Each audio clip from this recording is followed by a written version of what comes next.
Naririnig niyo ba yung ingay? Nagsalita akong bigla. Inaantok ako. Baka mag-1 hour na ako, inaantok ako eh. Yeah, masyadong malamig ngayon dito. I think it's -15. Tingnan niyo yung bintana ko. Pakikita ko sa inyo yung bintana ko ha. Kaninang umaga, kinunan ko siya ng picture bago ako umalis. Tapos, in-upload ko siya nung break namin. Yung break namin, yung kami na 30 minutes na break. Nag-upload ako ng short na mga kinunan ko kaninang umaga. So, sobra lamig.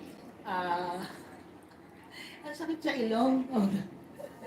Tingnan niyo, makikita kong bintana ko. Ewan ko kung ano. Pero normal na to kaya lang baka hindi pa kayo nakakakita ng bintana na punong-puno ng yellow. Hindi snow, yellow.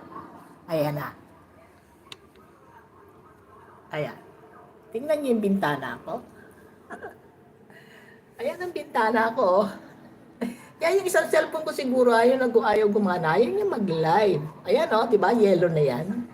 Yellow. Ayan. Yan dito, hindi pa. Nagsisimula pa lang siya. Ayan.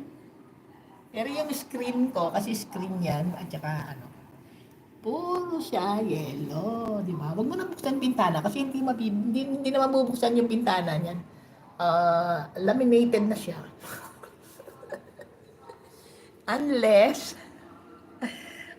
aanhan ko siya ng hair dryer para ma-open siya. Pero hindi kasi nakadikit-dikit na dikit talaga yung hindi siya mabubuksan. Kaya kaya dito tayo magla-live. Ito ang ating props ngayon. Dito ang setting natin. At least wala ditong hindi frozen ang dito, hindi frozen ang hindi frozen ang tubig dito, gumagalaw siya, gumagalaw. Oo. Maginaw siya, nakailang kape ko kanina. Tapos sabi ko, bakit nakailang kape na ako? Inaantok pa rin ako. Ano siya, kanina, mas malamig kaninang, nung umalis ako, mas malamig. Kasi umaga, di ba? Kinunan ko siya, tapos in-upload ko siya short na habang naka-break ako kanina.